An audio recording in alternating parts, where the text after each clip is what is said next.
ঠিক আছে?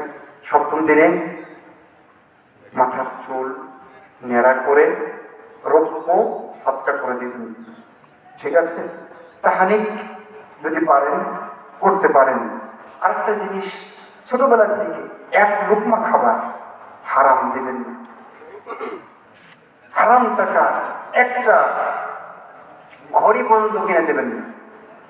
হারাম টাকা একটা প্যান্ট পর্যন্ত কিনে দেবেন না। হারাম টাকা দিয়ে আপনার ছেলেকে আপনি বড় করতে চাইবেন, হবে না। ও ঘুষখোর হতে পারে, ভালো মানুষ হবে না, সম্ভাবনা কম। কথা বোঝা গেছে?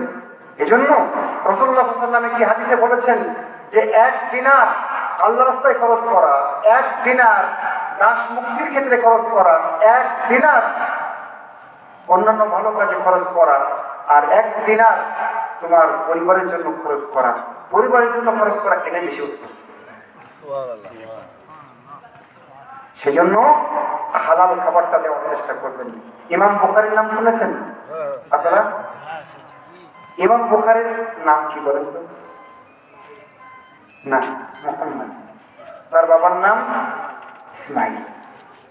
তার জীবনীতে আছে, ইসমাইলের জীবনীতে আছে, ইসমাইল ইমাম বুখারীর বাবা। তিনি যখন মৃত্যু শয্যায় শায়িত, তখন তার মেয়ে খুব কান্না করছে। তখন এই ইসমাইল ইমাম বুখারীর বাবা, তিনি বলছেন, লিমা তাবকি, আম্মু তুমি কাঁদছো কেন? আল্লাহর কসম করে বলি, আমার এই পেটে, তোমাদের পেটে কখনো এক লুকমা হারাম খাবার আমি দিই নাই। তুমি কিসের জন্য কাঁদছো? হতে পারে এই হালাল উপার্জনের কারণেই ইমাম বুখারীর মতো জগৎ বিখ্যাত একজন মনীষী আমরা পেয়েছি, যিনি আল্লাহর কিতাবের পরে সবচেয়ে বিশুদ্ধ কিতাব সহিহ বুখারী সংকলন করেছেন। সুবহানাল্লাহ। তাহলে আপনি হারাম টাকাও ইনকাম করবেন, ছেলেও ভালো বানাবেন, আশায় ঘুরে বাড়ি,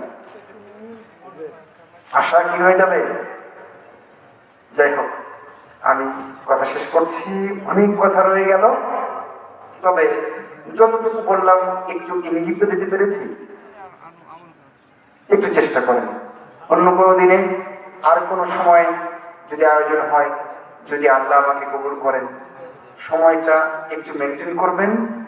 ইনশাআল্লাহ অনেক কথা বলবো, আপনাদেরকে আমার ভালো লেগেছে। জাযাকুমুল্লাহু খায়রান। মহান রব্বুল আলামিন যতটুকু বলেছি ততটুকুতে বরকত দান করুন।